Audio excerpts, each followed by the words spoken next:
let's just say you have a piece of glass crystal that you spend $100 making it in this country. You're going to send it to Mexico to have $10 of additional work done to it. They count it as a $100 export. Then they count it as $100 to come into Mexico from the U.S. Then they count it as a $110 import back in the United States. Now then, when you look at how they count, the real export figures to Mexican consumers are tiny. The used factory equipment coming from U.S. factories going into Mexico, new factories going to Mexico. Are not bought? No. It's a Zenith moves equipment from the U.S. into Mexico. That's used equipment. Then we count that as if Mexican consumers bought it. Nobody bought anything. Old equipment just came. Here's the real export story. You get down here, these are the phony exports down here. Here are the real exports here, about $7.7 billion. You take this thing into pieces, you take this big number here and take it right down to here, and that's what you're really talking about. And just remember this. If you want to trade, you trade with people who make money. You don't trade with people who oppress their workers and they don't have any money. Here's what's happened to our trade surplus, and these figures are net figures. It takes into account everything that he's talking about in that small category. In 1987, before Mexico started lowering its taxes at the border, its tariffs, we had a $5.7 billion trade deficit with Mexico. After 5 years, the goods we make and sell into Mexico, the volume has been growing twice as fast as the goods they make and sell in the United States. So last year, we had a $5.4 billion trade surplus. Now, if that trend continued for another 2 years, and NAFTA will, by removing those barriers, greatly accelerate it, we will have a larger trade surplus with Mexico than with any country in the entire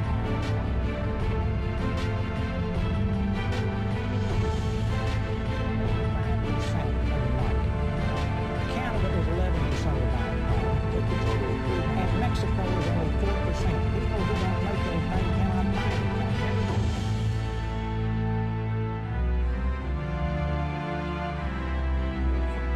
What makes the type?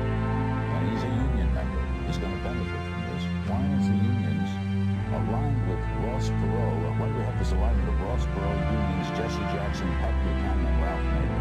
Because some of them make the same mistake that, with all due respect, Mr. Perot makes. They confuse the bad trade deals in the past with this one, which is the first time we've been able to get one that's even Steven, with zero taxes on both sides. You know, I told you about my friend Gordon Thompson. The international president of his union opposes NAFTA. Gordon Thompson has taken the time to look at the facts, and he supports NAFTA. Let me tell you who else has taken the time. Every living former president of the United States in both parties, the two-termers and the one-termers. Every former Secretary of State, every former Secretary of Defense, Secretary of Treasury, every living Nobel Prize winner in economics, conservatives, liberals, everyone in between, they've never agreed on anything. Wait, let me just finish this one point. And distinguished Americans from Colin Powell to Tip O'Neill to Rush Limbaugh, Ross Perot Jr., the head of his business, Morton Meyerson, Orville Swindle, the head of United We Stand last time, and Ross Perot Sr. supported it until he started running for president and attempting to bring out the politics of fear. Now, a good deal will sell itself, folks, just plain talk. 4 former presidents came out for it and couldn't sell it. All the secretaries of state came out for it and couldn't sell it. We had satellite going across 200 auditoriums across the country. That didn't sell it. Got Lee Iacocca for it. That didn't sell it. $30 million coming out of Mexico, and that is rotten and that is wrong, and that didn't sell it. $35 million coming out of corporate America to try to get out of this country, go south of the border and hire that cheap labor, and that didn't sell it. Let me know. This dog just didn't hunt. There have been 23 studies of the impact of NAFTA on jobs in the United States. 22 of them have shown that it will cause an increase in jobs in the United States.